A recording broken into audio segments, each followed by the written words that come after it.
Okay, good morning. Welcome to this Commissioners meeting for August 17th, 2022. As you can see, we do have Commissioner DiGirolamo joining us via Zoom. We're going to begin with the Pledge of Allegiance, please.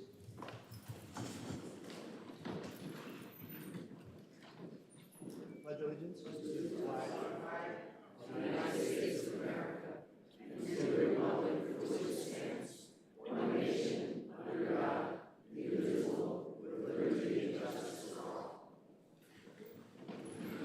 Okay, thank you. All right, we have a few presentations to make here. We're going to start with Commissioner Marseglia. Thank you. And this is the Middletown Grange, which we used to have our meetings there, but it's a little hard to do that with the televising the meetings now. So I do miss it a little bit, and I would encourage everybody in the county and in the country to listen to the first sentence, because it really talks about why the Grange was here and how important we need to remember the origin. Whereas Middletown Grange number 684 has been an essential component of the Bucks County agricultural community since 1876, seeking to unite its members in a bond of fraternity for prosperous agricultural practical education and a better community life. And whereas the Middletown Grange is a grassroots, nonpartisan organization which has evolved from a group of primarily farmers to include people from all walks of life, to promote programs for rural communities on the local, state, and national level, along with community service activities that have gained widespread recognition. And whereas the first Middletown Grange Fair was in 1948, when Grange members entered a farm journal contest to raise 300 bushels of corn per acre and invited the local community to take part in the harvest at the fair, then held at Heston Manor Farm in Yardley. And whereas in 1967, the Middletown Grange Fair moved to its present location in Wrightstown, with permanent buildings to accommodate multiple events and exhibits, house livestock, and provide eating facilities, and a new Grange Hall. And whereas the Grange Fair brings the community together and showcases the talents of our neighbors from 4-H youth to adults as they enter thousands of items for judging, ranging from cakes to quilts. And whereas the members of the Grange are leaders in maintaining the honorable tradition of farming in Bucks County, which was the foundation of the county's early economy and continues today as one of its most important vocations. And whereas, after a 2-year hiatus caused by the pandemic, the Middletown Grange Fair returns this week for the benefit enjoyment of the residents of Bucks County and beyond. And so, therefore, do we, the Bucks County Board of Commissioners, proclaim August 17th through 21st as Middletown Grange Fair Week throughout the county of Bucks. And in so doing, we salute the members of the Middletown Grange, the fair directors, and their dedicated staff for their hard work, commitment to holding one of the premier community events in Bucks County, and we offer congratulations on wonderful years of family entertainment, education, excitement, and we look forward to many more years of the Middletown Grange Fair. Thank you. Okay, thank you. The theme today in terms of our presentations, we do have an award to give for Conservation Farmer of the Year. This is something that is done through the Bucks County Conservation District. And after I read this proclamation, Gretchen Schatzschneider of the Conservation District will come up and just say a few words. Whereas each year, the Bucks County Conservation District awards a farmer the title of Fred Goshen Conservation Farmer of the Year. And whereas Bucks County farmers are nominated for their work addressing resource concerns on their farms as they pertain to the health and maintenance of soil, water, air, animals, plants, or humans. And whereas this year, Mike McCardle of McCardle's Holiday Farm, a family farm operating in Mechanicsville since 1963, was chosen for this award. And whereas McCardle's Holiday Farm is a second-generation enterprise that began as a Christmas tree farm and grew over time to include beef cattle, sheep, and pigs. And whereas owners Mike and Karen McCardle have demonstrated best management practices with a conservation and nutrient management plan that includes new methods for reducing soil erosion, roof construction of heavy-use materials for the animals, as well as new grazing plans. And whereas the combined efforts of the McCardle family have had while also helping the farm to become more productive and sustainable as a result. Now, therefore, do we, the Bucks County Board of Commissioners, hereby proclaim Mike McCardle as the 2022 Bucks County Conservation Farmer of the Year. In doing so, we commend the McCardle family's commitment to the land through both structural and management practices. Bucks County would not be the same without McCardle's Holiday Farm. So, Ms. Schatzneider?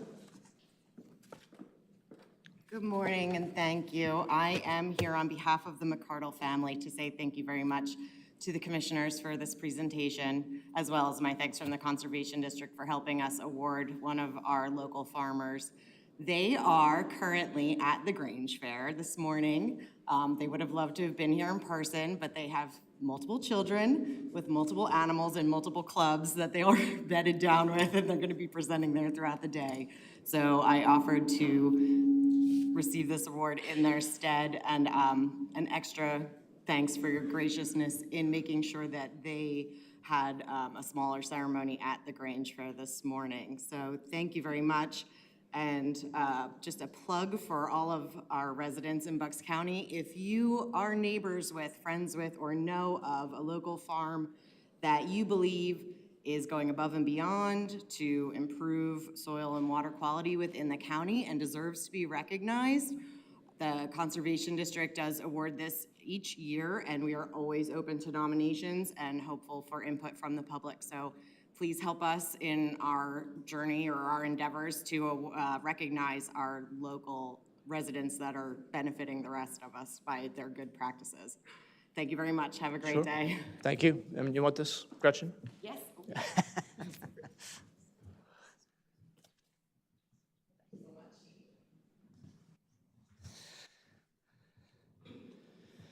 Okay, thank you. And piggybacking, obviously, as we heard from the proclamation that Commissioner Marseglia read, the Grange Fair is open until the 21st, and so we encourage everybody to go down there to Wright's 10 and visit. We also undertook an addition to our website. As you know, the website was completely redesigned just this past June marked a year since the launch of the new and improved website. It is an ongoing process. We're always looking to make it better. And one of the things we added just yesterday, actually, it went live, was additional resources for agriculture and farms, but also for people who are looking for roadside stands, looking for the kind of agritourism that is becoming very, very popular, not just in Bucks County, but throughout the country. And so if you're looking under the main website, you go under working or living or visiting, you will see an additional button now for agriculture and farms. That'll get you, if you're a farmer looking for resources, there's resources there. If you're someone who just wants to go look for a Christmas tree, or you want to go picking apples, or you want to looking for a CSA, there are links there to help connect people to that. Okay, so thank you to Mr. Nagy and to Juliet Kelchner, who runs the website, to getting those things up. Appreciate that. All right, we're going to move into public comment, and just a couple things just for those who may be new to our meetings. We do have two parts to our public comment. We have agenda item public comment, which is first, and then later in the meeting we have just general public comment. Agenda item public comment, you must be speaking on something that is on the agenda. Oh, I'm sorry. I skipped. Yeah, you're right. I'm sorry. Before we get to that, sorry. We do have a couple items on our consent agenda, agriculture preservation, and we do want to highlight that a little bit. We have John Ives here from the Planning Commission, who's going to talk a little bit about the two farms that we're preserving today. I told you it was a theme. No.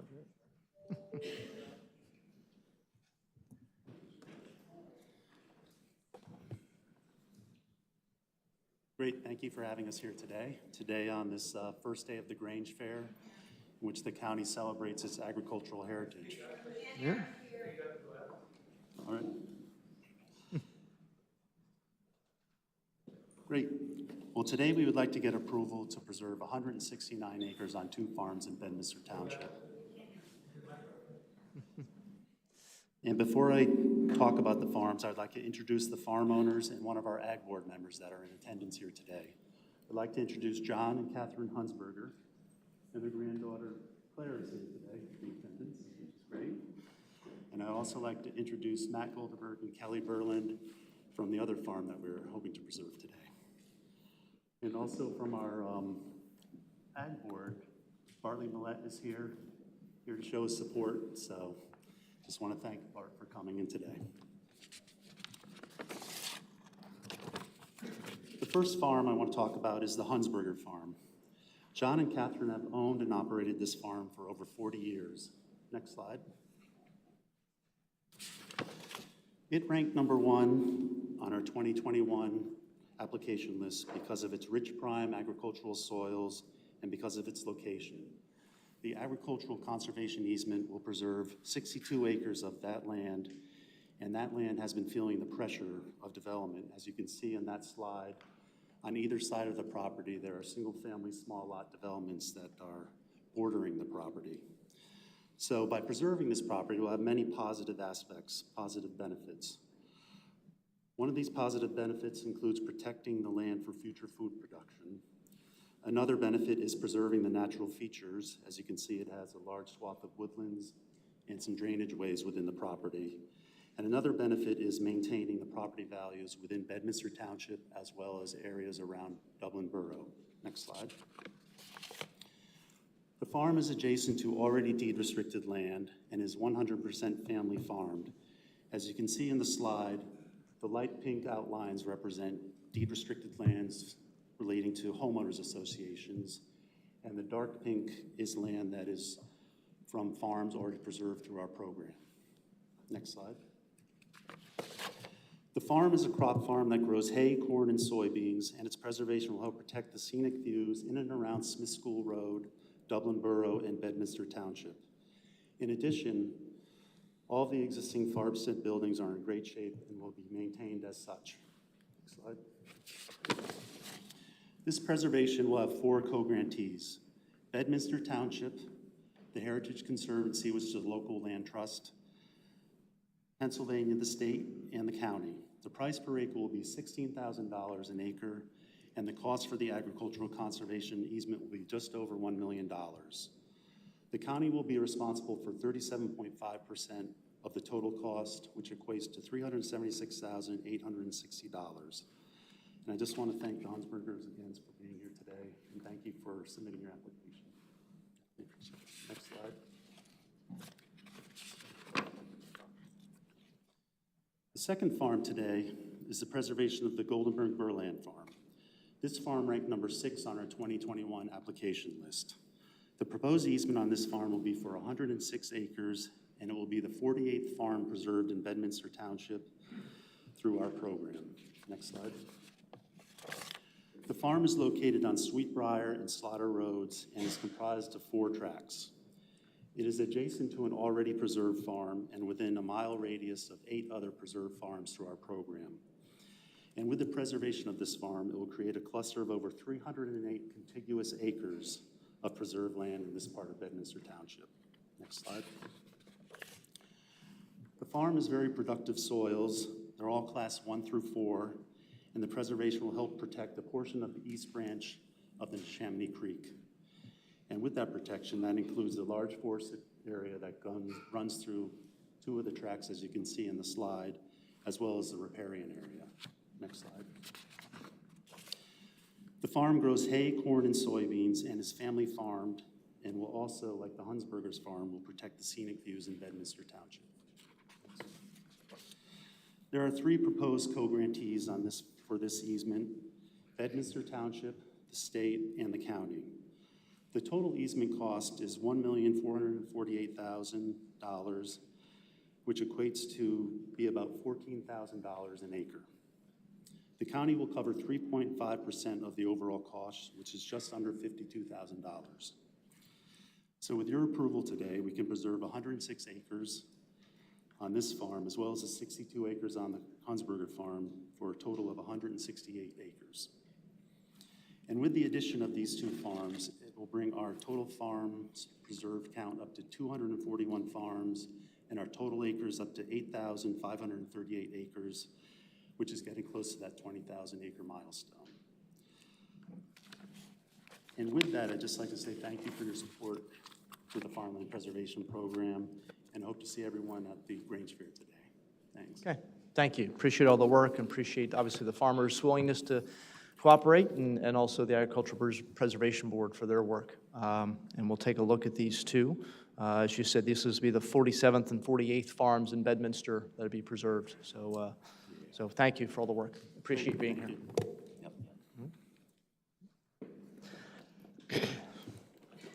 Okay, so as mentioning earlier, public comment. The first segment is on agenda items. You must be speaking on an item that is on our agenda.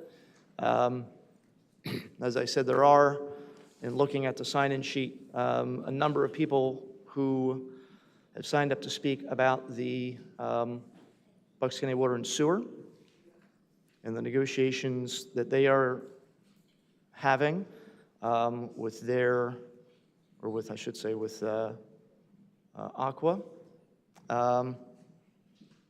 Just to, sorry, a little technical difficulty. Just to make clear, that is obviously not something on our agenda for awareness of the people in the room and for others who are watching.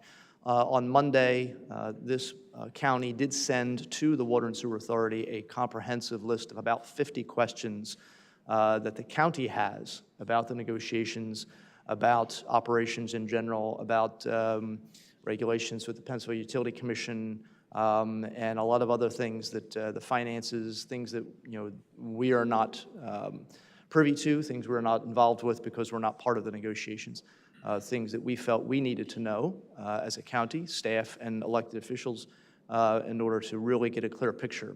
Those questions are on our website. They're made public since Monday.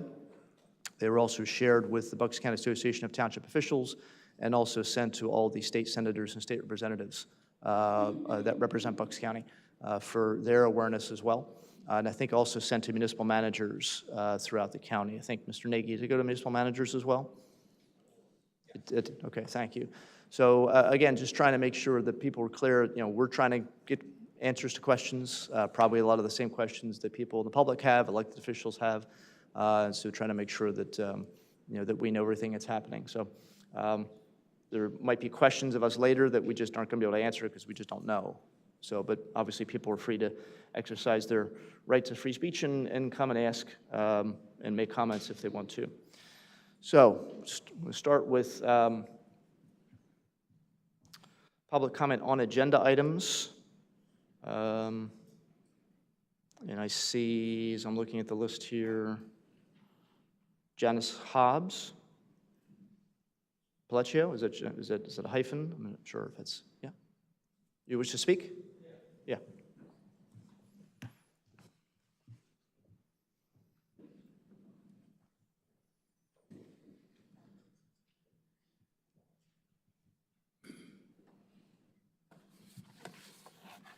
Hi, you all know me. This is going to be about the voting systems and the election security. I just wanted a few words and some education for citizens in Bucks County about the issue. Everyone is concerned about election security these days, which shouldn't be a bad thing. As Commissioner Ellis Marsiglia knows pretty well, I've been actively concerned with this issue for 20 years. And because most people have no clear understanding about the complex procedures needed to administer secure and accurate elections, this issue can be terribly misunderstood or misrepresented. Unnecessary fear and anger, rash accusations, and uncalled for blame is sometimes cast on our dedicated, hardworking election workers. Citizens should appreciate that election administrators and workers take security very seriously. They do very difficult jobs and instead deserve all of our support and appreciation for their dedication to our democracy. As you commissioners know, I'm a member of Save Bucks Votes, an election integrity group whose members spent years researching and working hard, which means bugging the commissioners, partly, and to get the best voting system, which is, we've considered Clear Ballot, which is the one we have now, and that would allow our election results to be the most provably accurate and secure. I'm here today to hopefully clarify a couple of things for citizens in this room and who may watch this meeting online. I hope to reassure them why they should have nothing but confidence in our Bucks County elections. I'll give the simplest pared-down explanation possible. It's because our county's elections meet and surpass the three requirements considered the most important gold standards by election security experts. They are, number one, votes are recorded on hand-marked paper ballots. 2, a risk-limiting audit is performed, and that's an audit that was developed specifically for elections and considered the most accurate audit possible. And 3, proper security election protocols are followed to preserve the ballots and safeguard election materials from overt hacking or misuse. However, there is no such thing as a totally secure or unbreakable computer, even with the best protocols in place. So here's the best part. These gold standards now remove the need to rely exclusively on computers and technology to be responsible for producing accurate election outcomes. Of course, technology makes things much, much, much easier and faster used in tandem with the paper ballots, especially in such a large county as ours. But technically, they aren't integral for accurate election results. The scanners and the USBs and election software are considered tools to quickly tabulate the approximate results on election day or soon after, but they are not the votes themselves. The voter-verified hand-marked paper ballots are the permanent records of the votes, which can be recounted. The actual certified election results are only produced once the audit has reconciled the computer tabulations with the paper ballots. So in a worst-case scenario, the computers can go haywire or be hacked or whatever, and the true election results can still be determined. Obviously, good security protocols work to prevent those from happening, but the election isn't compromised if they do. This wasn't possible with the old voting systems that relied only on computers to record votes, and why we fought so hard to get the system we use now. Fortunately, almost all, 93%, voting systems across the nation are now paper ballot systems, so it's easy to verify accurate election results. And by the way, every battleground state uses them. If you want to learn more about the voting systems, risk-limiting audits, election security, and lots more, you can visit our website at savebucksvotes.org. And that was just my public service announcement for today. Okay. So related to the Clear Ballot agenda item. Okay. Thank you. Thank you.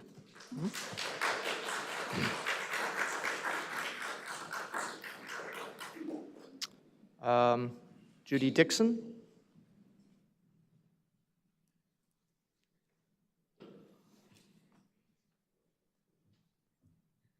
No? Judy Dixon?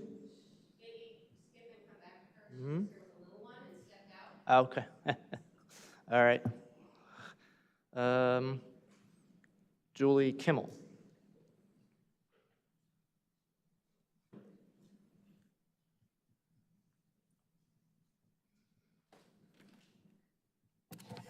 Good morning.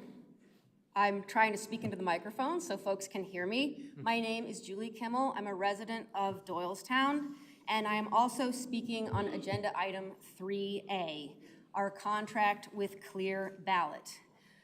The commissioners know the history of this contract, but some in this room may not. I am not the expert that Janice is. I approach this from an ordinary citizen who became interested in the issue 3 years ago when the county was required to update our machines. The commissioners went through a lengthy process of hearing public comment and also provided or arranged 3 public opportunities for citizens and poll workers to test and talk to vendors for every type of machine. These were well attended. I remember going to one and it was busy. Poll workers had been urged to be there, but all citizens were invited. I went around and I talked to all of the possibilities. I had my card, keeping track of the different criteria that would make sure that we in Bucks County had an election system that we could feel completely confident in. The machines that were chosen, Clear Ballot, had several features. They're hand-marked paper ballots. This means that as a voter, you physically mark your ballot and you can look at it when you're done and make sure that you've recorded exactly what you want. I was in my polling place at the primary when a voter's child scribbled on their ballot. She was panicked that her vote would not count because her paper ballot was flawed. The judge of elections voided that ballot and gave that voter another one, which then was a little bit less of a family project, I assume. I was moving along. After your ballot goes through the machine, it drops into a box where it is saved, as the prior speaker mentioned. Our ballots are all there. We are citizens who are engaged. We go to our polling place and can be poll watchers. We have a bipartisan system in which Republicans and Democrats are there for the count. And we have confidence because the paper ballots are there. When they go through, it works like a Scantron. Now, I'm a teacher, and so I'm not as sophisticated as the previous speaker, but Scantrons have been around since the beginning of my career, before my school was networked or anything else. You would put those tests through there, and it's a super simple digital technology to count it. It's not connected to a network that can be hacked. And so our voting system cannot be hacked. It cannot be fiddled with. It is not connected to the network, and it is double backed up. And so if the power goes out or anything happens, we still know that we have highly accurate vote counts. This is so important in Bucks County because we can't be like some places where they function with their machines, like have some 0.005 margin of error. We have local elections that come down to dozens of votes, and we need to know for sure that we got it right. Because you know what? The way democracy works is sometimes the outcome isn't the one you wanted. And it hurts, and it's easy to wonder, why? I don't feel good about this. But you have to then, and this, oh, by the way, this has happened to me, right? The pain of not having the election outcome that I wanted. But at the end of the day, I could look at our system that we contract with and say, but I know it was right. And I have to deal with that. And that's how democracy works.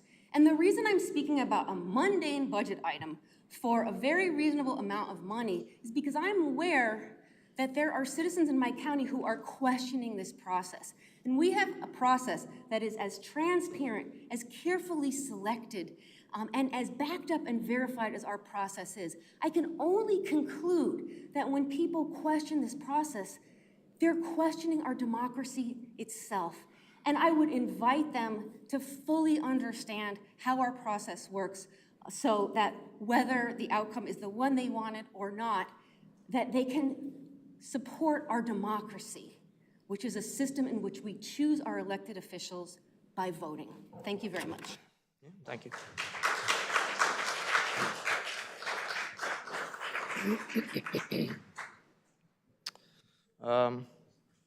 Next name, Edward Mackhouse.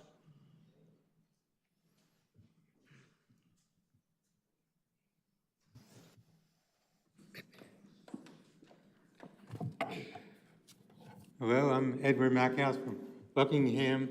I'm a retired scientist, engineer. Had extensive experience with computers, testing things, and previous speakers gave a couple, some useful information. The computer company that's going to do election balloting, I think they're approved in 12 counties or places. I'd like to know what they are. This motto in computers, garbage in, garbage out. I think that normally when people come in and vote, and with this computer system, it sounds like you would get honest results and all. So that sounds good. The problem came with this last election, and it's still here, is about the no-issues mail-in ballots. That was an act authorizing it, but which is supposed to be done by the legislature. But the Supreme Court in Pennsylvania and the governor altered the vote counting procedure. I'm in favor of people being able to have no issues to mail a ballot in, but the mail-in drop boxes is a source of fraud. For example, the 2000 Mules movie showed videos of people dropping multiple boxes around from the videotapes and the cell records. They were going like the 10 multiple boxes and dropping multiple ballots in was illegal. This was videotaped and documented, and it was 2,000 in the critical states and 1,000 were in Philadelphia, Montgomery County.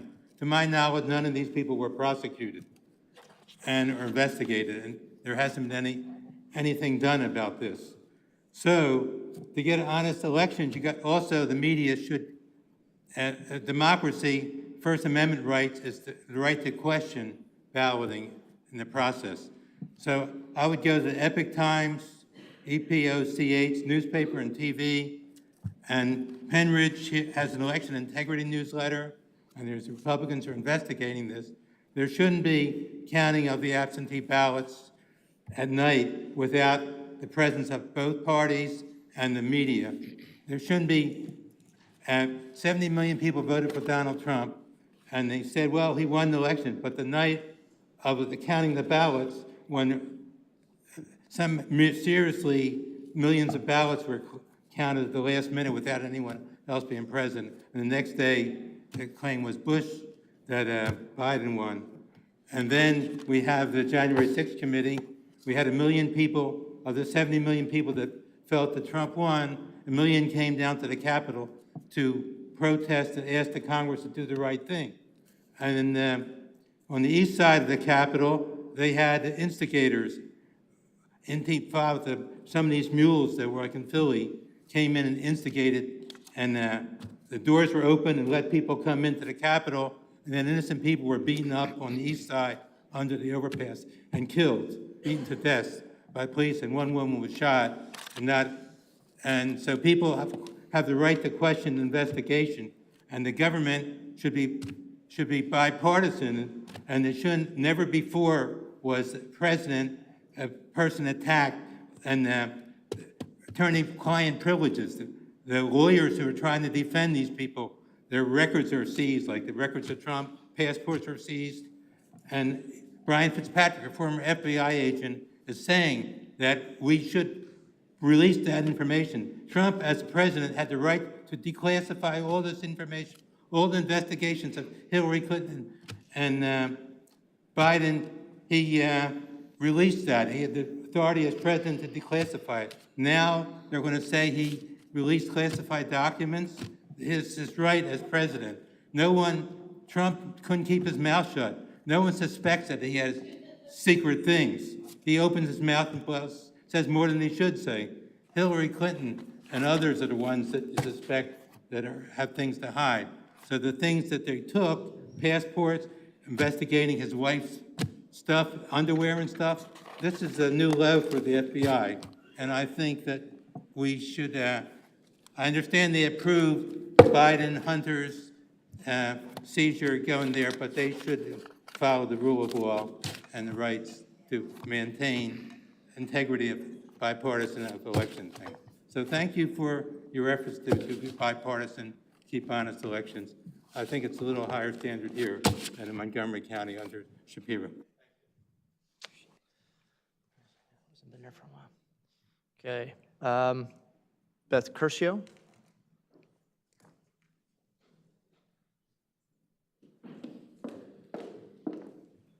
Good morning. I just want to make a comment on the Board of Elections. When people keep referring to our country as a democracy, it is nowhere in our Constitution that we are a democracy. We are a constitutional republic. Okay, so let's get that straight. The other thing is, I don't see why we can't be like France and go back to paper ballots, have more voting places. They're done by 8 o'clock. Our elections go on for weeks, months. They're losing them, they're finding them. The people of our county and our country deserve to know that our elections are fair. And just one thing too is last week we were lectured again to do our homework on the agenda and all that. Well, the agenda doesn't come out till 24 hours before this meeting. We have lives, we have children, we have grandchildren, we have jobs. We don't get paid to come here and drive and everything else. So I think it's upon you, the commissioners, to get this agenda out for at least 48 hours because I was up till 11 o'clock last night trying to figure out which ones I wanted to talk about. And if you don't want, us to have a voice, what's the point? What's the point? Okay, the other thing I wanted to talk about is number 5. Every time we have this agenda, this career link comes up and up. And the money that seems to be going to Career Link, I'd like some more information on that. Because, are we spending this $400,000 on this mobile thing? I guess it's to go drive people to get a job or whatever. What makes you think if you have to drive somebody to a job that they're going to get up in the morning at 6 o'clock and go to a job? We have Bucksmont, we have all different things. It'd probably be cheaper to put them in Uber. So why is it that we have to have a luxury van with employees in it, with data in it? I just don't get it. When I was a young girl, I lived in Jenkintown, not far from the train station. I said to Dad, Dad, can I have a ride to here? He says, hey, Beth, the train's right down there, and there's a bus too. So sometimes we try to enable people without them getting up their bootstraps. That's what's wrong with this generation. And we keep enabling it.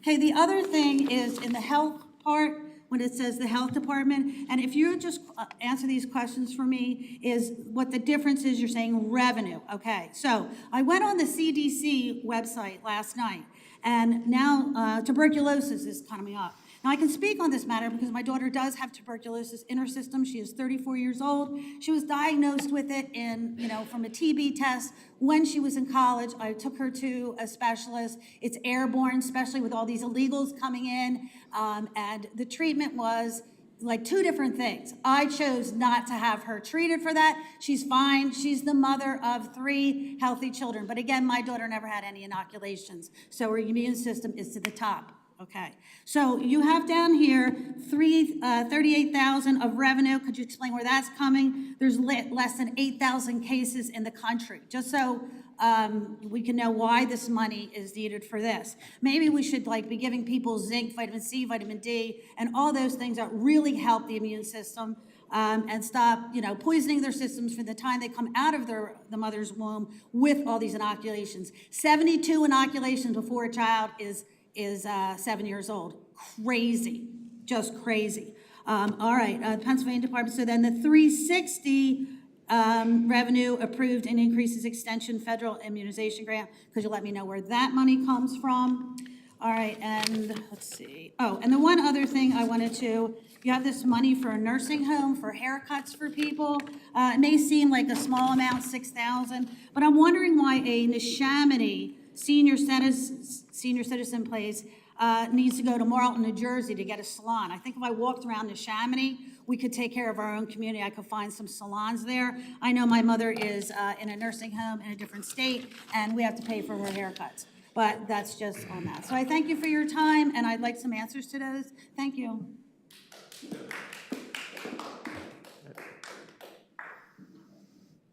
Okay, Jeff Coxell.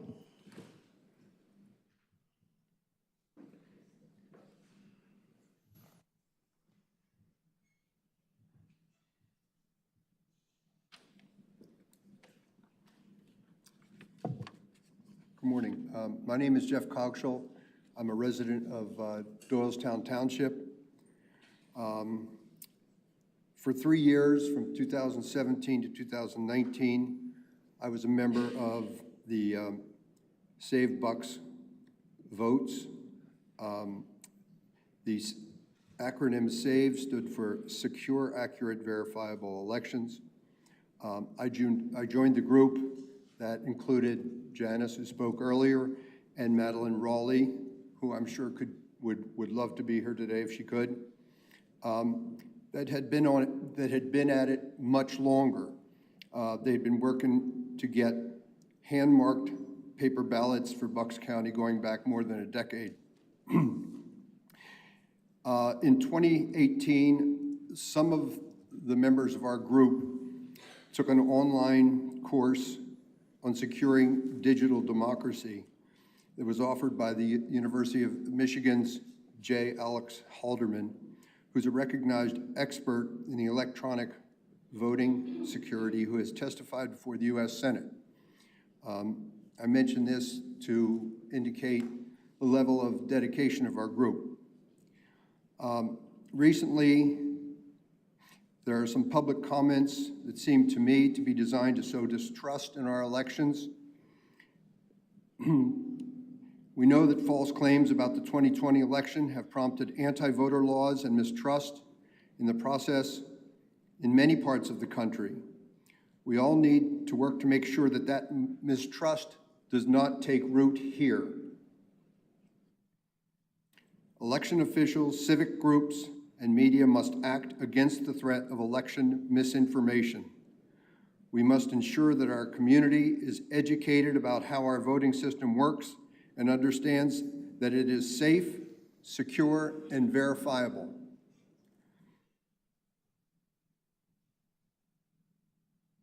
It's as simple as this. Tabulation is done by scanning the paper ballots to give us faster results.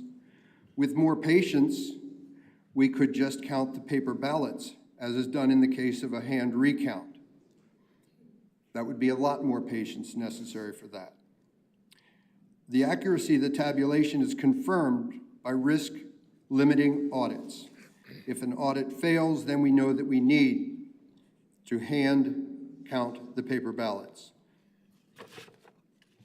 According to the Brennan Center for Justice, election denial was a highly visible issue in the GOP gubernatorial primary in Pennsylvania this year.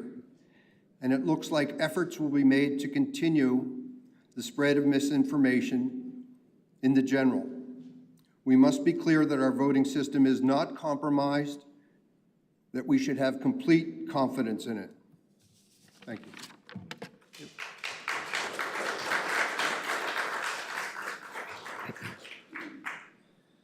Amy McGarren.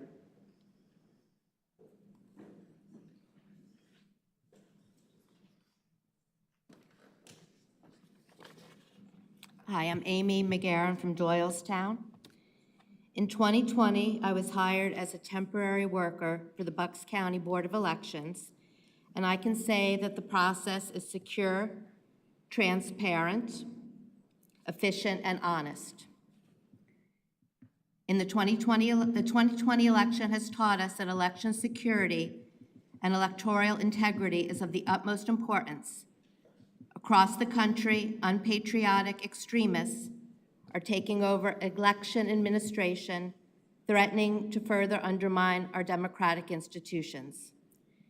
We need in place systems and processes to ensure that every legal and eligible voter who wants to vote can do so without interference, that the process to vote is secure and uncomplicated, and that every vote is counted in a fair and efficient manner. And we need the right leaders to run elections fairly and protect our democracy. Thank you.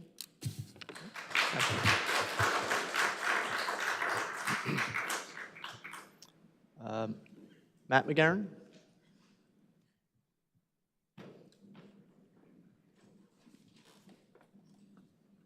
Morning. I'm Matt McGarren, Doylestown Township. I would like to provide my reluctant support for the proposed resolution to contract with Clear Ballot Group to provide the pre- and post-election support services for the 2022 election. I say reluctant because as a rational society, we would not need to make this investment because too many members of our county have embraced the conspiracies about fraudulent election results. We are now forced to spend a lot of money to provide belts and suspenders to an already fair, accurate, and transparent election system. I speak from personal experience when I commend the commissioners and the employees of the Board of Elections for ensuring a fair and transparent elections in our county. In 2020, I signed up to work the polls in my voting precinct, and I also signed up to help process mail-in ballots. For those doubters in our county, I can assure you that the 2020 results were fair, accurate, and transparent. If you doubt the integrity of the voting machines at the polls, then I suggest that you review the detailed election results available from the Board of Elections, which show what we all had anticipated. Registered Republicans were instructed to vote in person, and they did so at a much higher rate than registered Democrats and independents. The in-person results prove that, so if you doubt the integrity of their voting machines, then you may be undermining your own preferences. For mail-in ballots, I want to remind the skeptics that the commissioners and Board of Election employees created a transparent process that included live video feeds of all of the ballot processors and the presence at all times of both GOP and Democratic representatives who, frankly, despite COVID protocol, stood within 3 feet of me at all times, and as we processed the ballots. None of these representatives raised any substantive issues in the vote counting. So I thank the commissioners and the Board of Elections for their great work, and I'm sorry that we have to spend more money to fight the spread of misinformation and conspiracies about our election integrity. Thank you.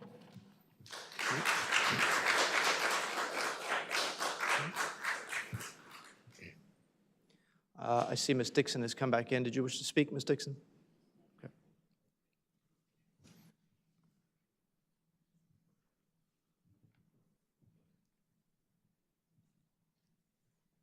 Thank you, Commissioners. I'm Judy Dixon with Doylestown Township. The baby is sleeping, so thank you for fitting me back in. Can you hear me okay? A little closer, yeah, sorry. Okay, can you hear me better? Okay. Judy Dixon, Doylestown Township. Thank you so much for holding my spot. I just wanted to come to support the commissioners for all they've done for the free ballots and the Board of Elections, the extra ballot boxes that have been put in place. Commissioner Harvey, thank you so much.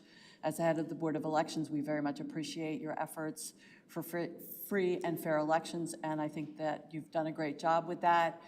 And having the paper ballot machines has been a boon, I think, to the county, and the election integrity is therefore verified. So I fully support the extra money on the agenda for ballot on the agenda number 3 to have the additional money spent to make sure that our elections continue to be free and fair. Okay. All right, thank you.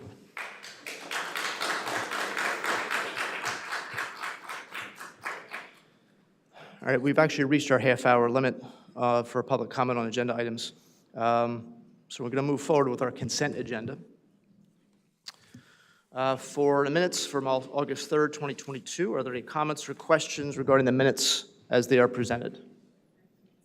If not, okay. Motion to approve by Commissioner Marseglia. Oh, I think we just lost our other commissioner. All right, well, in case we don't get him back, I will second motion to approve the minutes of August 3rd. Oh, there he is. Motion made and seconded for the approval of the minutes for August 3rd. All in favor? Aye? Aye. Okay. All right, the resolutions. Resolutions number 1 through 12C. And just to touch on some of the issues here before we vote on these. A lot of comment about item number 3, which is Clear Ballot. There were, I think it was Ms. Kimmel, I think, who talked about the open houses that were held back in, I guess it was 2019. And I was actually one of those private citizens at the time who came and checked out the machines, before that election in 2019. I actually did, not knowing which way the commissioners then would vote, I actually did favor the Clear Ballot myself. I was kind of hoping that they would be the ones that were purchased because they were getting purchased in the time period before I actually took office. So, and ended up that's what happened. We have, we've dealt pretty thoroughly. We tried to be as open as we can, and even held meetings before COVID for people to come and try out the machines. It is a pretty simple system in terms of how things work, and as been stated several times, you have ballots marked by a voter, which are held and have to be held, and those ballots, can obviously be recounted and sometimes are. We've had recounts in the past couple of years with municipal elections. We've had recounts where every paper ballot is brought back out again, and every paper ballot for that precinct or district is scanned all over again, just to make sure they're counted accurately. There were some questions about issues with revenue for the Department of Health. And so I know that we have a couple items on here. This is revenue, as it says on the agenda, coming from the Bureau of Communicable Diseases, Office of Public Health Preparedness. One is for tuberculosis to help fight it. Another is for immunization. I don't know if anyone would comment on this, or if Dr. Damsker, if you want to just comment a little bit on the use of those two sources of revenue. Is it on? These grants we've been getting these grants yearly for dozens of years. Tuberculosis, there's between 1 and 2 million deaths in the world every year from tuberculosis. It's much more common in other countries, but we jump on that when we have a case here because it can spread. As one of the speakers mentioned earlier, 1/3 of the world, some estimates say, they are infected with the TB germ. But thankfully, most people that are infected with it don't develop active tuberculosis, which is when the germ kind of comes out of control. We see that with people that are older, those that are immunocompromised, and those are the majority of people that we end up taking care of. But some years we have 20 active cases in Bucks County, some years we have 5, and that $38,000 is only a small bit of what it takes the county to fight that disease. But we're glad we get something. We usually get a little bit more. Later in the year, they may give us a subsequent available funds. And the other issue is the immunization grant, another federal grant that we've been getting for many, many years. That allows us to provide services in our clinics for vaccine for children, as well as going out to physicians' offices in the community that store vaccine and making sure they're doing that correctly. And that funding has actually been cut. We used to get, when I arrived here, we used to get over $600,000, and that's been cut in half. But we do a lot with that money, and it helps pay for all the services that we provide, immunizations and tuberculosis. So we're glad we get that. We hope we get more. So thank you. Okay, thank you. There was also a question about money for Neshaminy Manor. I think the comment was made, why are we sending people from Neshaminy Manor to Marlton? I don't really think that's what's happening. I think it's sort of the other way around. Yeah, CMS requirements, you must provide, especially people on Medicaid, you have to provide them access to hairstyling, whatever they need, haircuts. And it's very difficult to find a company that will do this for us. It's not a very lucrative thing that they do for us. We're very pleased. And this company, we've had a couple over the years. And if they're based in Marlton, that's fine, but they provide the services here. No one has to go anywhere. And again, it's a good service we provide. A lot of our residents cannot leave the building if they wanted to.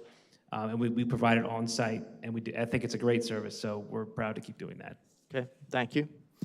Another comment made, for whatever reason, over the past few months, there seems to be some fixation on not helping the unemployed.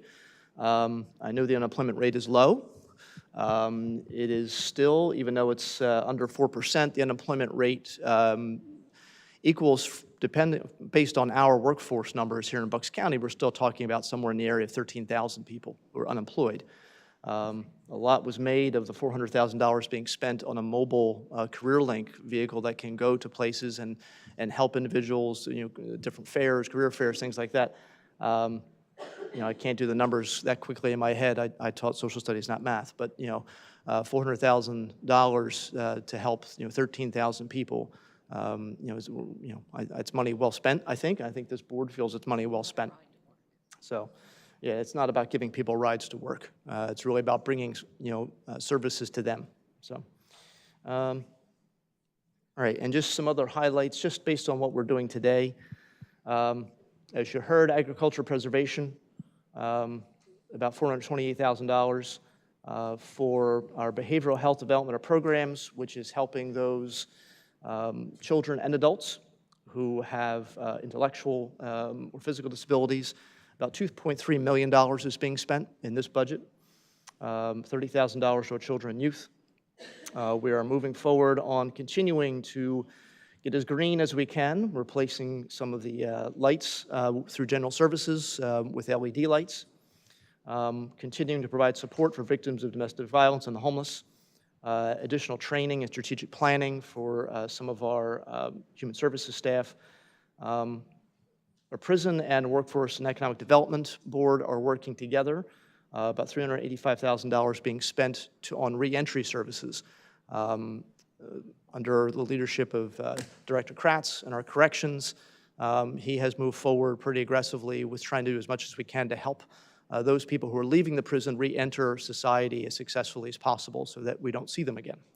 And that is combining working with private employers who are coming in and actually doing interviews inside the prison walls, doing job fairs inside prison walls with some of the inmates so that they have jobs lined up when they leave. This is going to be about offering skill training, offering things like, resume writing and everything else to help them when they get back in society. Additional worker training, and also a grant that Workforce and Economic Development got to help dislocated workers more quickly find a way to get back to full employment. So that's what we're looking at just in the consent agenda.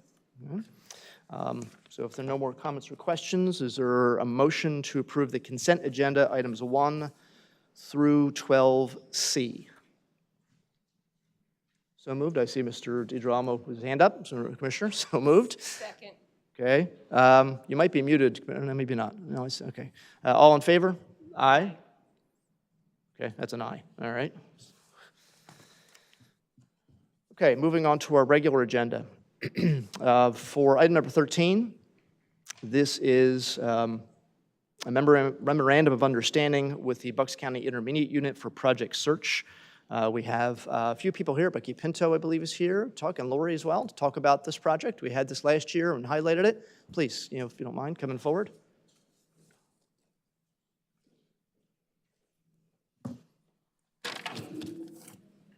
Good morning. Thank you for having us. I'm Laura McCrory, the manager of post-secondary and adult programs for the Bucks County Intermediate Unit. And this is Rebecca Pinto, the Project Search instructor. Project Search is a collaborative partnership between the Bucks County Intermediate Unit, the County of Bucks, Office of Vocational Rehabilitation, and area school districts to provide programming for students with disabilities in their last year of school-age services, aged 18 to 21, and they have a goal of competitive employment. So we support them in accomplishing that goal through a combination of classroom instruction, which actually takes place right here in this building, and participating in 3 internship rotations with departments throughout the host business, which we're very fortunate is the County of Bucks. And then towards the end of the school year, we work with the Office of Vocational Rehabilitation on job development for those interns to find permanent competitive employment in the community. And Rebecca is going to share with you the results of our first class, which happened last year, and report on what we're excited about for this upcoming year. Yes, so we have 80% of our students from last year that are currently employed. They have permanent employment. So we were really excited how their first year went. We started with 7 different departments that had interns in their internships, and we have grown to have 17 different internship opportunities for our interns, and so we're really excited to get that started for this year. We have various departments such as the Commissioner's Office, so we appreciate all your support with that, the Public Defenders and the District Attorney's Office. One of our interns actually, he received a job offer from the District Attorney's Office and accepted and is currently employed over there. So we just, thank you so much for the amazing opportunity that you have given us. We're really excited for the new school year. We are going to be starting on August 29th, and we have 10 interns coming in for this year. So thank you. Thank you. Do you want to talk about it? I just wanted to say that. Wait. Oops. I keep this picture on my desk of your class. I think they are important to everyone here. Last year, I think there was some anxiety about could we do it? And I think it was great. And the idea that someone was hired by the District Attorney's Office is just the amazing part of this. And to see that we can help people in the county and help them have a future is great. So thank you. Thanks for giving us this opportunity. Yeah. We're very thankful for this partnership. It's really been amazing. It's provided a lot of great opportunities. We also have an intern from last year who's working with the IT department. He stayed on, and he's continuing to work there too. So we're very pleased with the outcome so far. Yeah, I know. Echoing Commissioner Marsega's comments, we're excited to have another group of kids coming through. I think you have a meeting next week, right? Like an open house next week, it is? Or? Yes. Yeah. Okay. All right. So yeah, we're looking forward to it, and thank you. Thank you.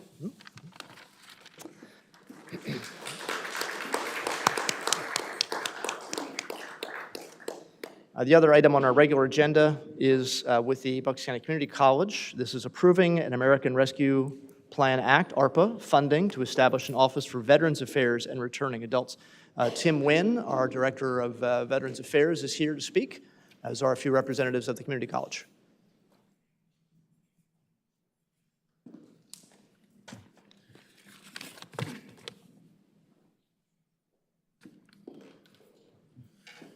Good morning, everyone. I just want to say thank you to the commissioners and the leadership of this county for always putting veterans at the top of your list. Our office is truly grateful for that, and this proves that, that point. So this position will bring direct support to veterans and returning adults at the Bucks County Community College. First-time student veterans meet different challenges when trying to adapt to school after leaving the military, things ranging from lacking the structure that the military had, communicating with civilians, professors, classmates, things of that nature. Also being older, having jobs, children, navigating the college life can be extremely hard, especially with PTSD, anxiety, and traumatic brain injuries, things that our veterans live with every day. This will also bring peer support and definitely bring the quality of life for the students at that college to a new level for the first time. We have Dr. Takai Smith here today from Community College. I'd ask her to come up and add to that a little bit. Good morning. My name is Dr. Takia Smith, and I'm the Interim Dean of Students at Bucks County Community College, and I'm here with my colleague, Dr. Patty Smallcombe, who is the Interim Associate Dean of Academic Partners. We are very excited to be here this morning, and Dr. Ganther sends her apologies for not being able to be here, but she's in a bunch of meetings and could not be here this morning. We are so excited to be partnering with the county, with Tim, the work that he's doing with our veterans. We are keenly aware of the need in the county to support our students, to make sure that they're not only fulfilling their educational goals, whether it's pursuing a degree, a certificate, workforce development training, but also making sure that their holistic goals and needs are being met as well. So one of the things that we are planning to focus on is, like Tim said, making sure that we have a dedicated person that focuses on our veteran and returning adult students, increasing the growth of our students in the county, also looking at the impact that COVID has had on all of us, but particularly those two populations, so making sure that they have wraparound services, peer mentoring, access to evaluations that will help them be successful in the classroom, providing counseling support on campus. We also have a new partnership with the Bucks County Opportunity Council called Coaches on Campus. They are providing services through their economic self-sufficiency program. So all of these resources will be readily accessible to our veteran students, returning adults, right on campus. They don't have to go anywhere. They don't have to try to figure out and navigate the system on their own. And if they do, they will have advocates that will help them navigate that process. So we're very thankful for the opportunity to be able to support students, and we are continually appreciative of your support of the college. Thank you. Appreciate everything you're doing, and obviously we didn't really doubt hiring Tim Wynn to this job, really, but it's obvious that we did the right thing bringing him on board, so we appreciate all his work too. So, any comments? Or? Just grateful that we were able to put this together. It's a great way to help our veterans. I had a student who was a veteran this year, and more than ever before, I'm aware of the support that would have been helpful. I know years ago you opened a room where veterans could study and whatnot, so this is just a natural step. I really appreciate the idea that we've got a couple years to take a look at it and see how it works, and then tweak it to see what you really need. Yes, absolutely. Yeah. And thank you for being here too. Thank you. Okay. Yeah.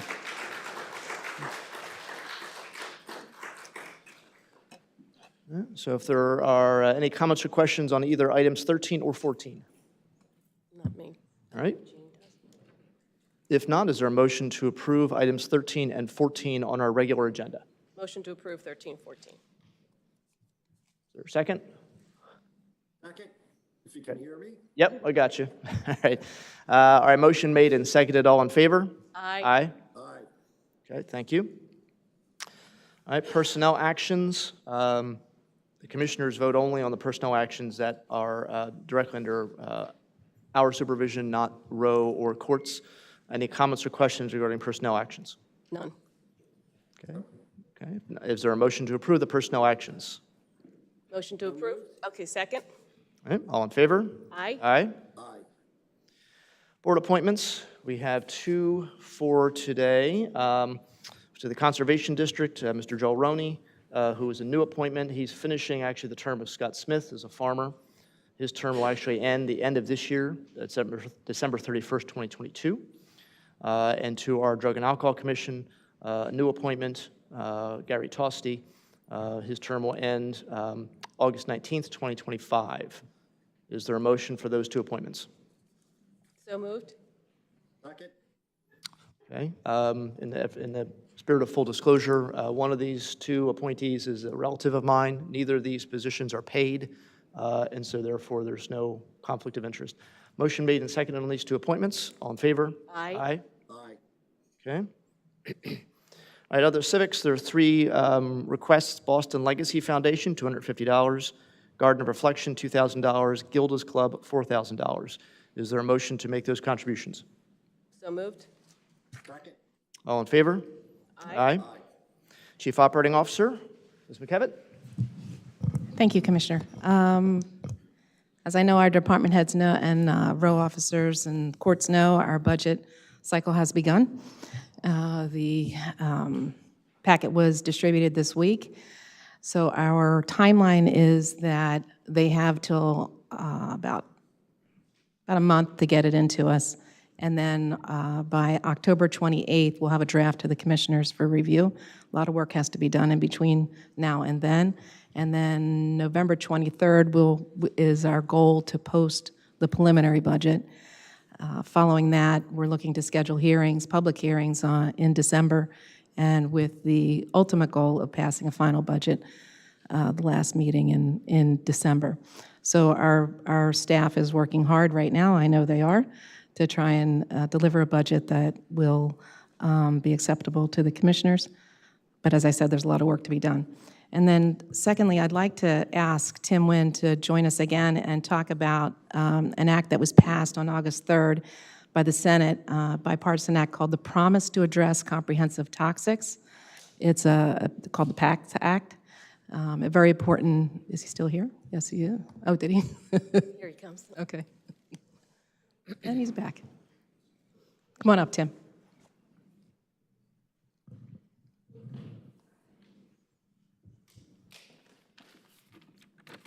Are we on the PAC Act? Yes, we are. Okay. So the PAC Act, it's new, it just got passed through. It's perhaps the largest healthcare and benefit expansion in VA history. The full name of the law is Sergeant First Class Heath Robinson, honoring our promise to address comprehensive toxics. What does that mean? So the VA has expanded and extended eligibility for VA healthcare for veterans with toxic exposures and veterans of the Vietnam War, Gulf War, and 9/11 eras. They've added more than 20 new, I'll say that again, 20 new presumptive conditions for burn pits and other toxic exposure, which is going to be massive for the veteran community and our office. So they've also penciled in there 31 new medical facilities across the nation to help with these ailments that these veterans are living with. So if you are a veteran in our community and you think you are eligible for some of these presumptive conditions, please reach out to our office. We will do all we can to get the disability that you deserve, especially Vietnam vets. After all these years living with Agent Orange, they put new presumptive conditions on that list. So our office is ready and prepared to take on this challenge, and please call us so we can help you. And we'll have some information on the website as well, correct? Absolutely. We'll post all the 20 presumptive conditions on our website so everybody can see them. Terrific, thank you. Thank you. Thank you, and that concludes my report today. Thank you.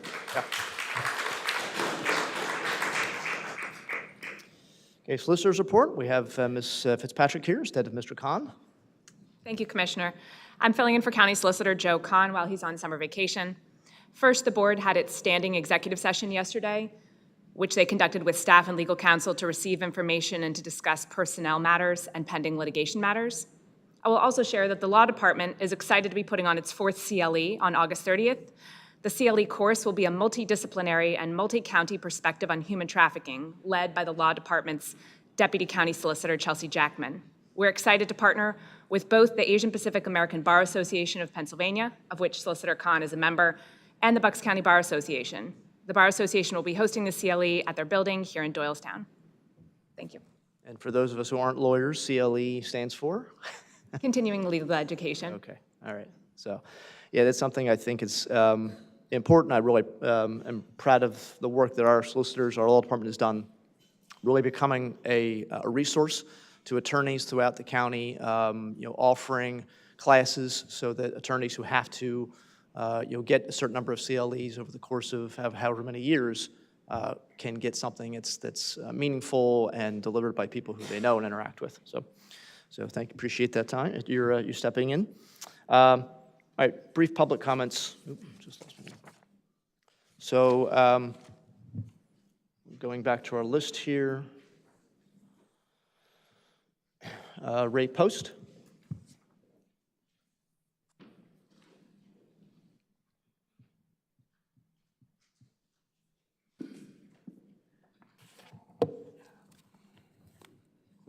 Ray Post, 5 Teal Drive, Middletown Township. I appreciate all you do for this residents of this county, your diligence and your fairness, and start with that. Last month, I sent you all a note regarding my thoughts on the proposed sale of the sewer system, in which I expressed several reasons why I did not think that it would be a good idea at that time. And what I'd like to do is summarize some of those thoughts here and also update them in person. So last month, I attended a Bucks County Water and Sewer Authority meeting at the Bucks County Community College. It was an open house, and the ostensible purpose of the meeting was to gain public input and thought and what we felt about the idea. So after about an hour and a half of poster sessions and thoughtful discussion from the floor, there was a vote by show of hands. Well, how many people really think this sale is a good idea? Not a single hand went up. And when we asked how many people were opposed to it, pretty much everybody in the audience was in opposition. So a fellow remarked, well, if the purpose was to, gain, insight as to what the public felt about this and giving the overwhelming support against, if the sale goes through, there must be really something wrong with the process. Monday night, by way of update here, I attended the Middletown Township Supervisors meeting, in which they adopted a resolution to oppose the sale by a vote of 5-0. And my understanding is that several other communities in the county have also adopted that same resolution in opposition. So I realize that the Bucks County Supervisors, you have little direct control. So I'm sorry, your time is up. Sorry, it was 2 minutes for this agenda. For these comments, it's 2 minutes. The earlier one's 5. So I'm sorry. We do have a lot of people signed up. Sorry about that. I should have said that up front. My fault. Okay. Doug Smith.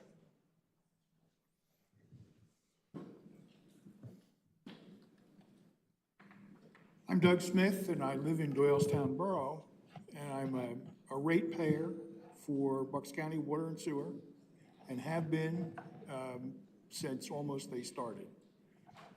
I do not understand how this can be sold without the approval of the ratepayers, who are the only ones who, right now, are paying money to the Bucks County Water and Sewer Authority.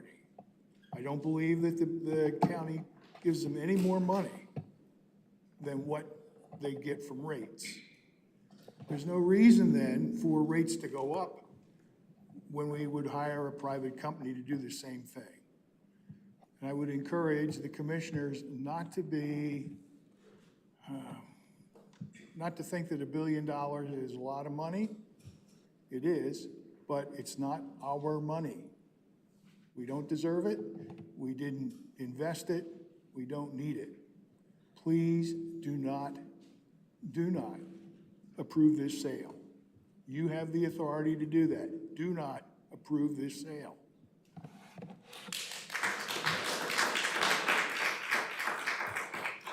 Okay, thank you. Maggie Rash?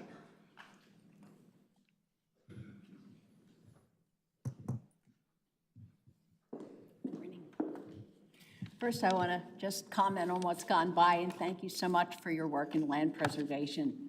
It's wonderful, and thank you for partnering with municipalities. But this morning I'm here, I'm Maggie Rash. I am a Buckingham Township Supervisor, and I'm the president of BCATO, Bucks County Association of Township Officials. And I'm here on behalf of the 500 households in Buckingham Township that are customers of Bucks County Water and Sewer, and as president of BCATO.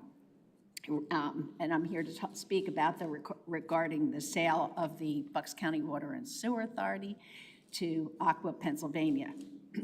Aqua is an investor-owned utility, and utilities like Aqua are allowed to earn a rate of return on investments they make when they buy a utility plant. The acquisition price established following Act 12 procedure is, in addition to any reasonably incurred transaction expenses, is the basis on which the return to Aqua's investors is calculated. The investors in public Bucks County Water and Sewer, they are my residents. Obviously, Aqua has calculated all those costs and come to the conclusion that $1.1 billion are their costs, and that's what they've offered Bucks County Water and Sewer. And it represents Aqua's likely investment in the assets now owned by Bucks County Water and Sewer. Who's going to make up Aqua's investments to its shareholders or enable Aqua to pay the $4 million to its CEO?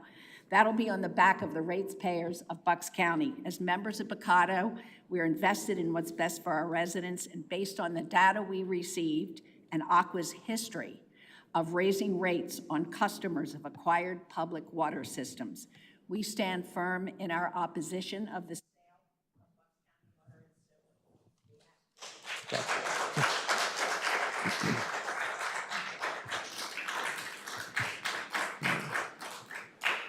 Sewer. Thank you. Barry Luber?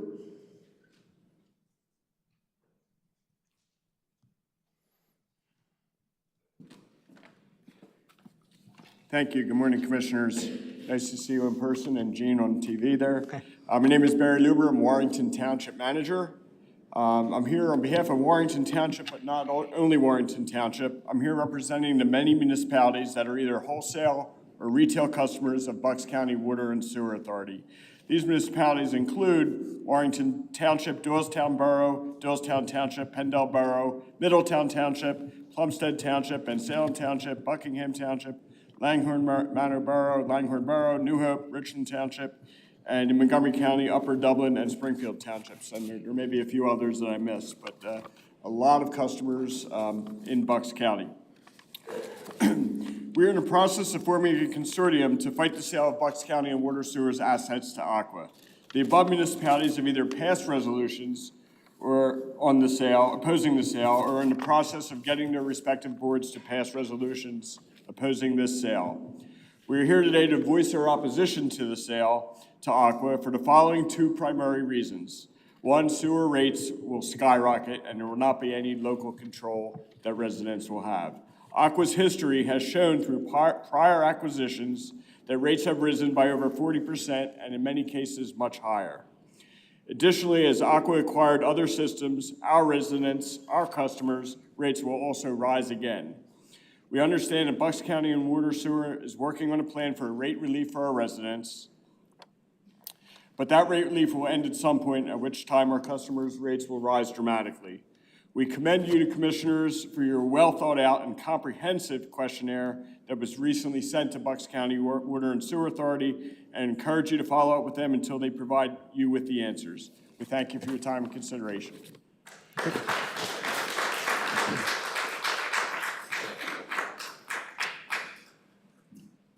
Fred Gaines.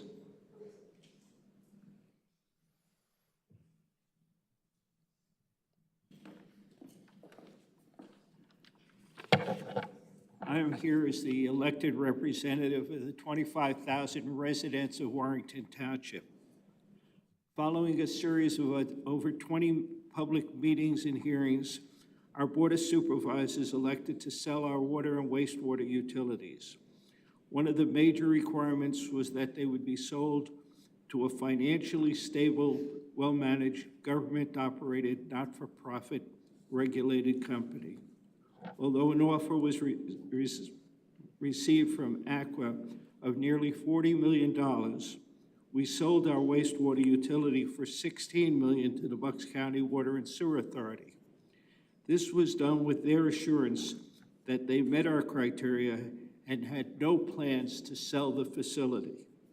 The proposed sale of their wastewater facilities after such a short time demonstrates a complete lack of trust on their part. Our recommendation is not to sell.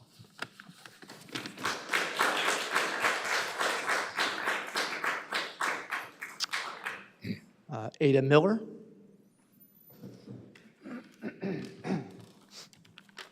Hi, excuse me, this is allergies, sorry, not a cold. Ada Miller, West Rock Hill Township.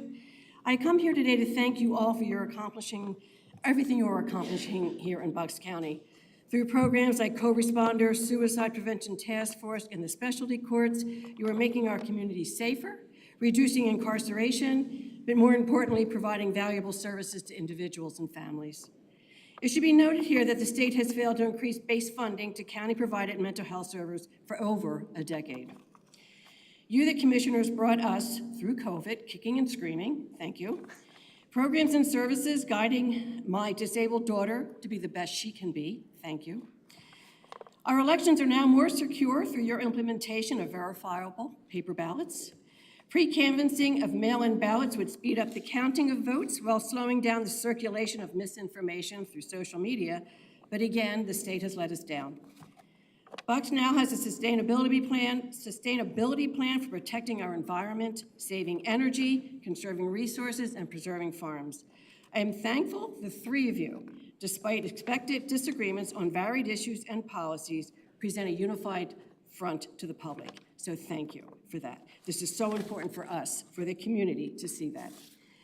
Lastly, Commissioner Marseglia, I'm directing this to you. Being a woman in any leadership position requires more work and a tougher skin to succeed. You are a true role model for the women and girls of Bucks County, no matter what is thrown at you, and wow. You maintain your focus and determination to get the job done. I grew up with my mother admonishing me constantly, Ada, stop pushing back. This is a man's world, get used to it. Thank you for not getting used to it and for pushing back and for your strength. Thank you.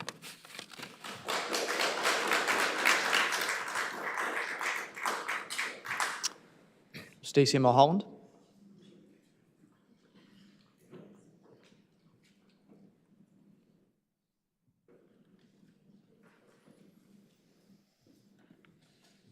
Good morning, my name is Stacey Mulholland. I'm the Executive Director for the Bucks County Association of Township Officials. Previously, I was a supervisor for 14 years in Plumstead Township and a past member of the Bucks County Water and Sewer Authority for 10 years.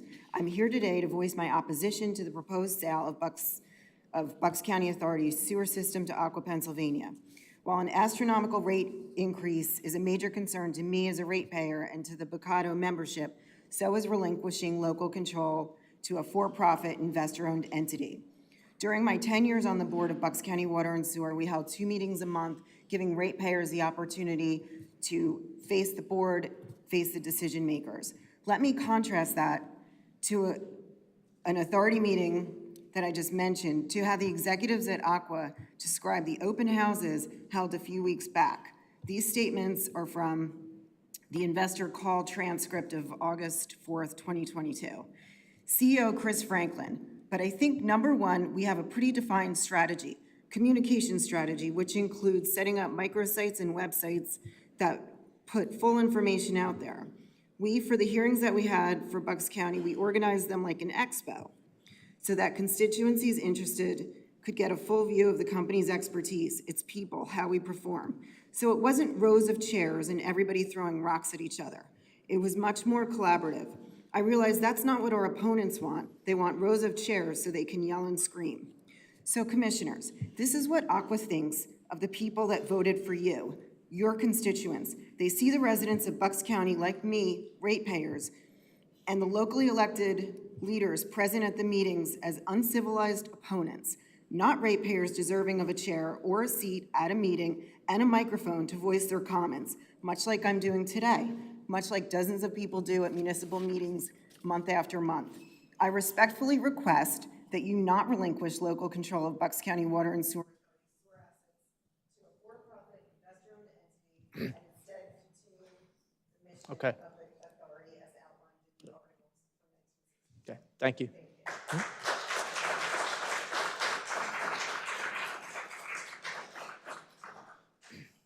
Jane Veronin, is that right? Okay. I think I got that right. Yeah.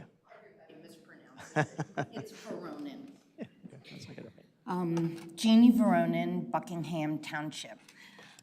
First of all, thank you very much for your service. I am a constituent of yours and as such a voter.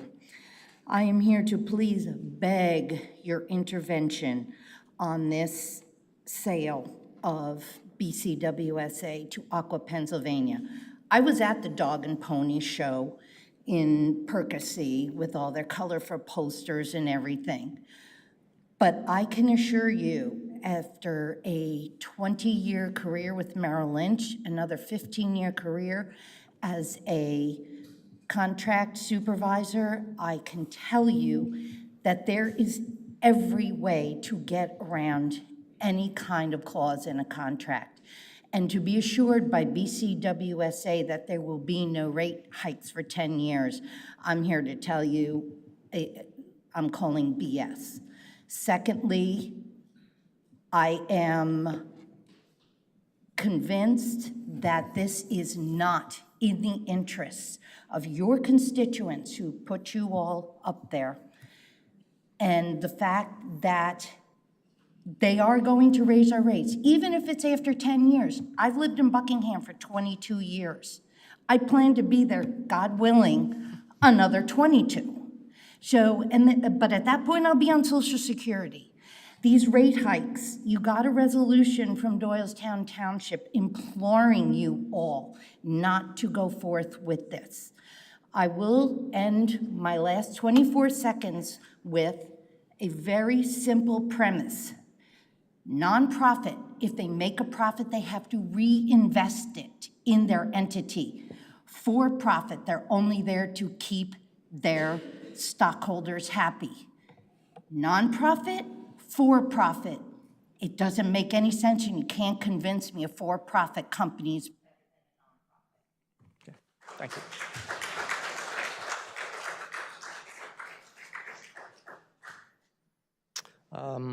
Alan Wallace.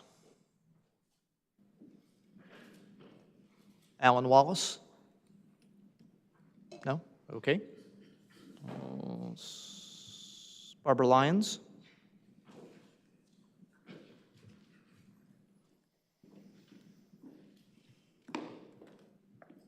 Good afternoon, Commissioners. I'm Barbara Lyons, Chairman of the Board of Supervisors in Doylestown Township. I'm also joined here with Jennifer Herring, one of my colleagues on the board, and Stephanie Mason, our Township Manager.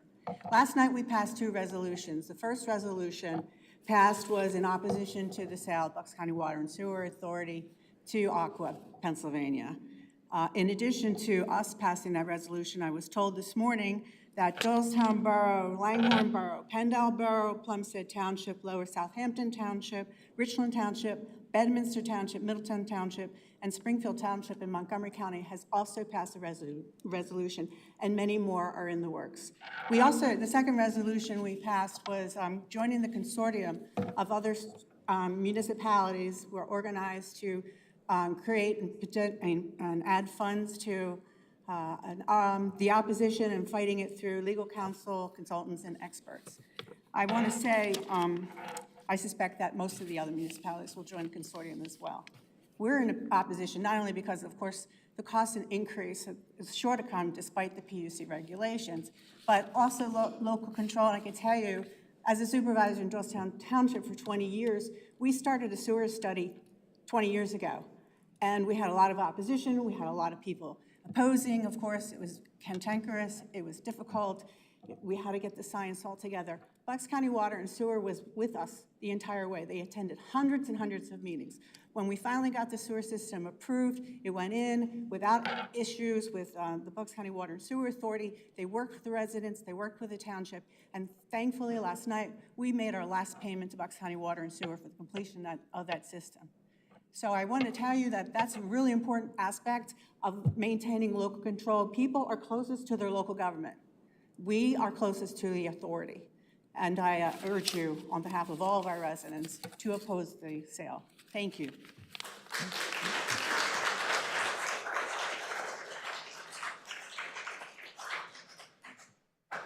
Tom Zoyner, is it Zoyner?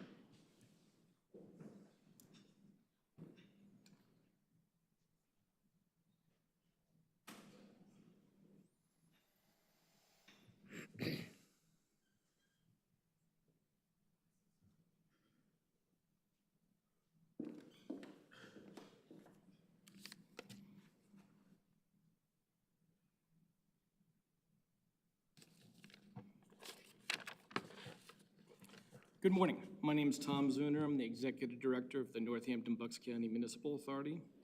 I also had the honor of serving as last year's President of the Pennsylvania Municipal Authorities Association, which represents over 7 million Pennsylvanians.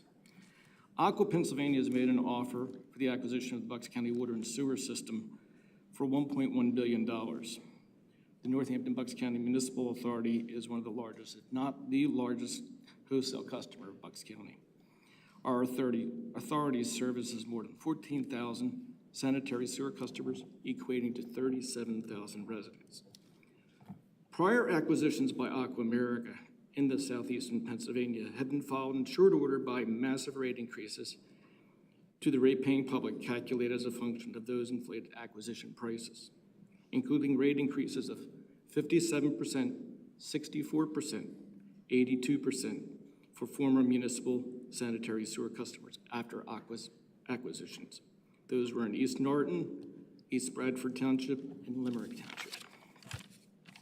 As a municipal authority, our only focus is on delivering the highest quality of services to our residents. Our revenues are used to operate, maintain, and improve our infrastructure into the future while meeting or exceeding regulatory requirements.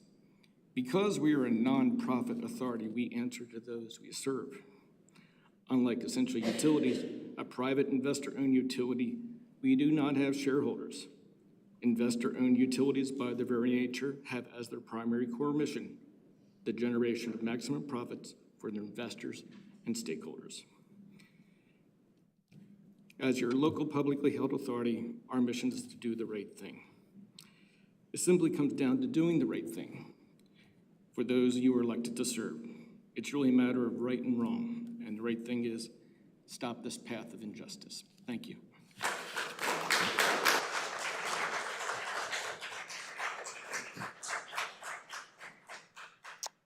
Mike Sullivan.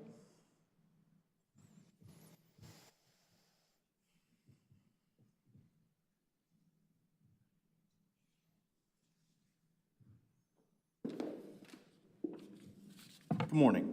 My name is Mike Sullivan. I'm the Executive Director of the Warwick Township Water and Sewer Authority, as well as the current PMAA, Pennsylvania Municipal Authorities Association Region 1 Director.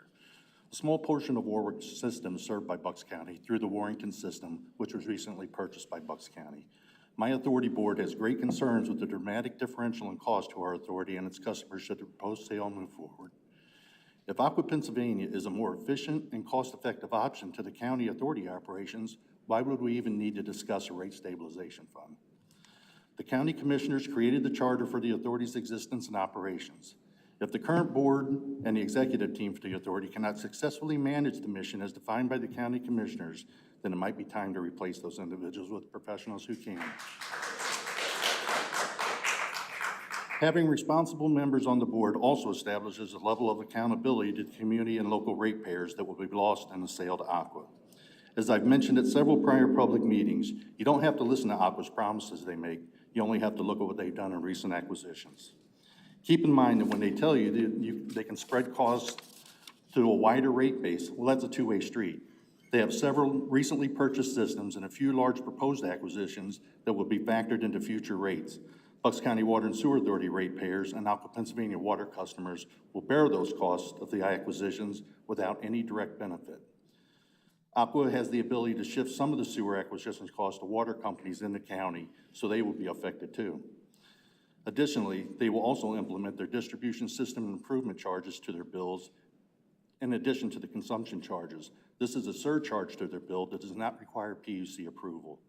The current Aqua Pennsylvania bill is approximately 102% higher than Bucks County's bills, just using the consumption rates. I believe that many factors that are misleading in the future rate projections displayed on Bucks County's website.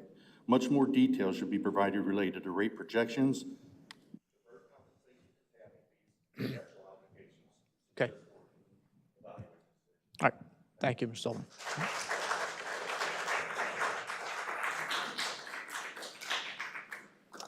Nancy Sherlock.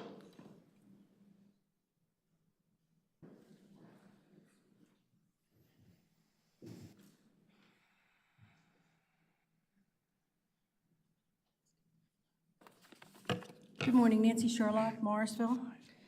I'm here today to come and say thank you to this entire administration for all the good things that they've accomplished over the last few years.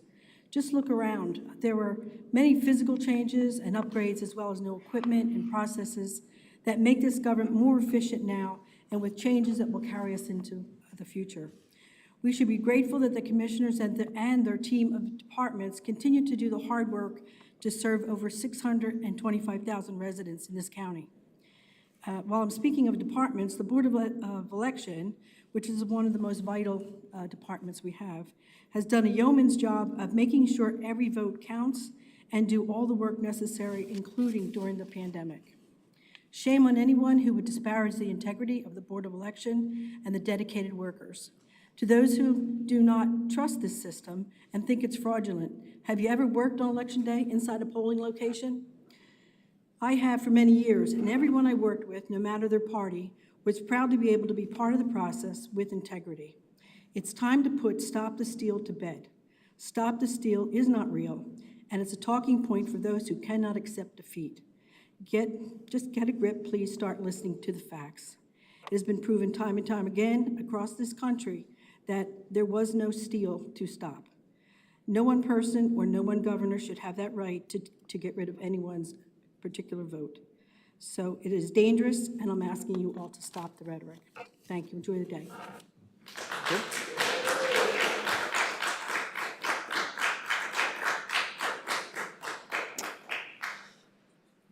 David McMahon? No? You had to leave. Okay. Terry Clemens?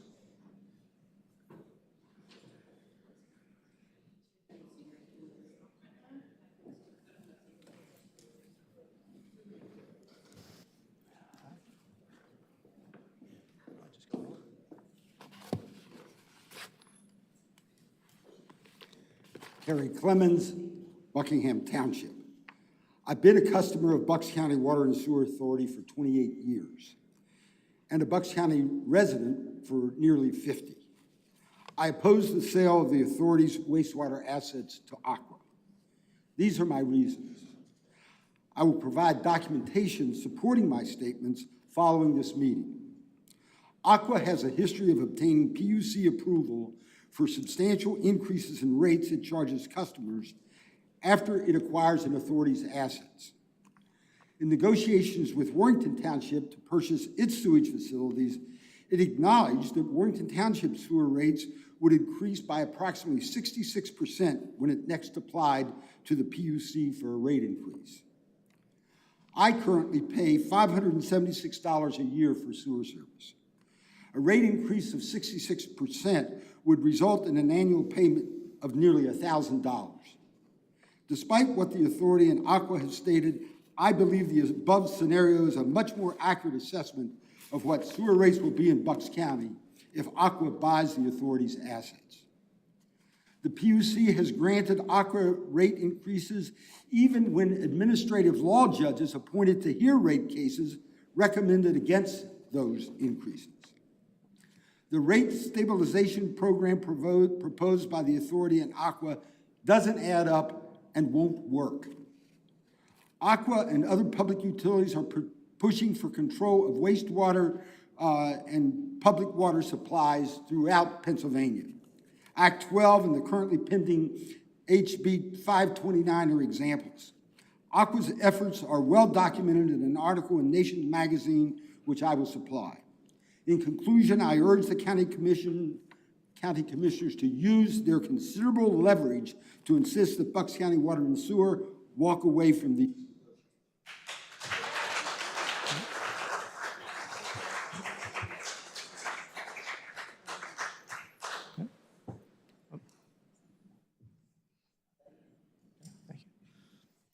Jamie Walker.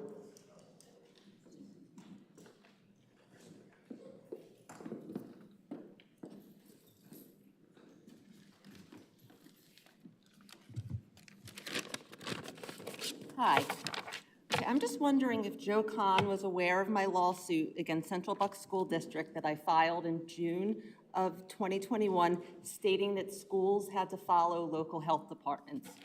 I want to know if he was aware of that. Our children have been used as political pawns for the commissioners since August 23rd, 2021. You made the decision to make your political party happy that day at the expense of our children. I'm sure you congratulated yourself after political operative Nagy wrote the health guidance that kept our kids out of school. Since that day, you guys have done a lot of things to keep what you did under wraps. You've threatened our school board members with letters. You have intentionally caused chaos at school board meetings because our health director was silenced.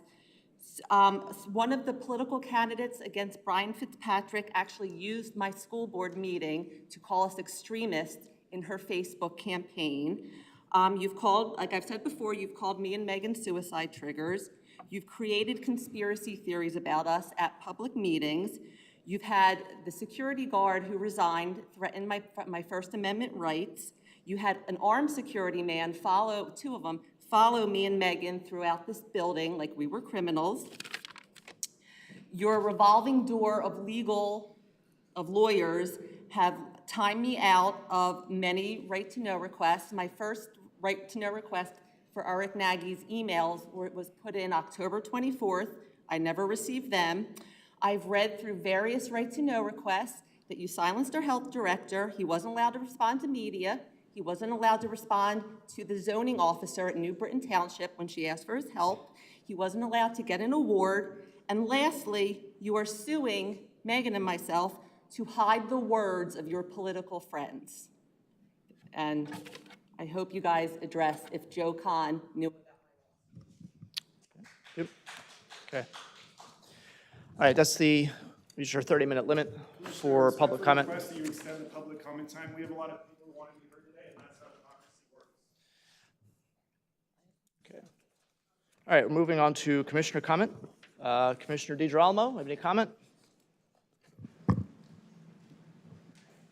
Wait, we can't hear you. Hold on, Jean. I think you're muted. Please. Excuse me. Jean, we're having trouble hearing you. I don't know if, can you? How about now? Can you hear me now? Yes. Okay. Again, I'm not going to have very much to say today. I'm sorry I couldn't be there with you today. Unfortunately, I woke up this morning, was not feeling well, got tested for COVID, and it came back positive. So I decided to isolate from home.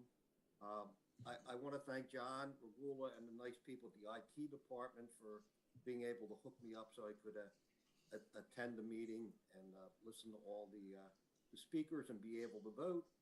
And, just right now, I'm just very, very thankful that I'm vaccinated and boosted with this COVID virus. So again, though I couldn't be there with you today, I'm glad I was able to participate via Zoom. Thank you. Okay, thank you. Hope you feel better, obviously.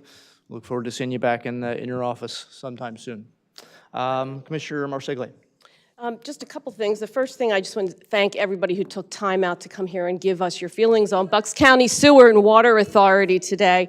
I do want to just say one thing, that the members of the authority are doing their due diligence by looking into this and answering questions. So I don't want them as individuals to be attacked. They aren't going and selling it. They're going to answer questions, and we are watching things. But I really do appreciate your coming out and saying this. It's important. And this is what public discourse is. The other thing I'm just going to say is that, most of the people that spoke today were here about water and sewer, but there were 3, maybe 4 other people who spoke, and I counted 16 total lies during that time. And I'm going to continue to count that every single time. And I don't say that to the people in this room. I say that to the people that are watching us so that we are keeping count of it. Thank you. Okay, thank you.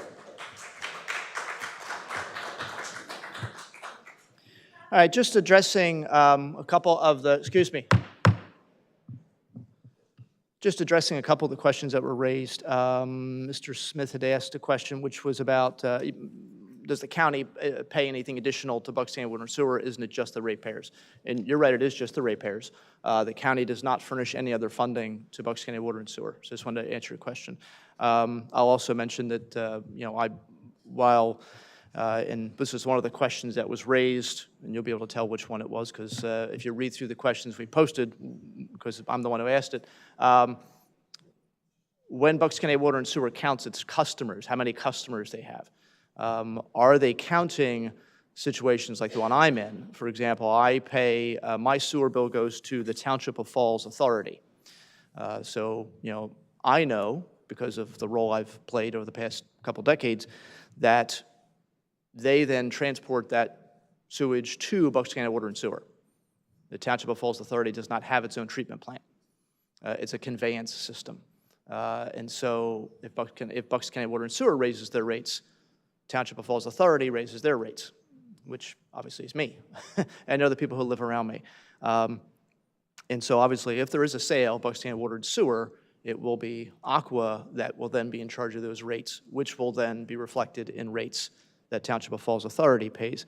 Because I worry a little bit about the making sure that we're counting all the apples in terms of who's counting as a customer. Because I may not technically count as a customer because my bill goes to Township of Falls Authority, not technically to Bucks County Water and Sewer.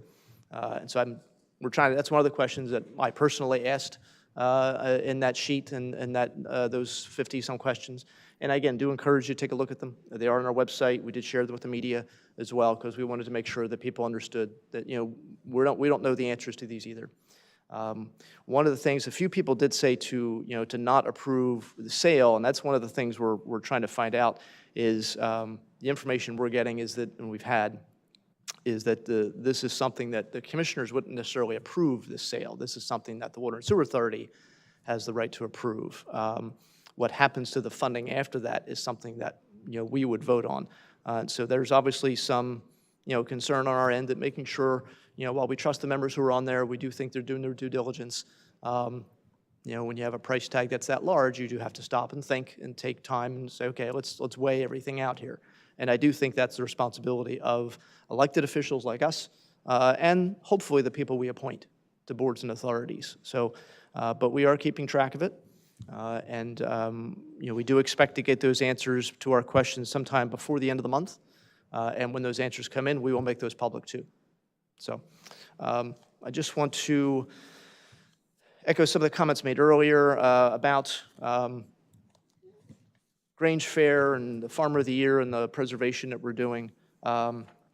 Something on the order of 22% of this county is preserved either as farmland preservation or open space or parkland, state parkland, county parkland, municipal parkland.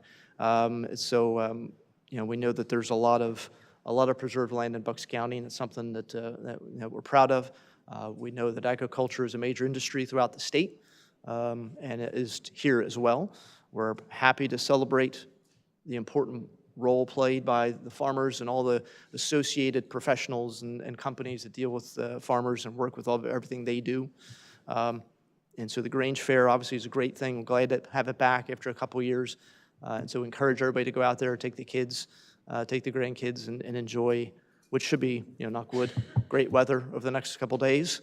And this is the time for fairs. There's quite a few of them going on, so it's nice to be back sort of, as a community, acting like a community again.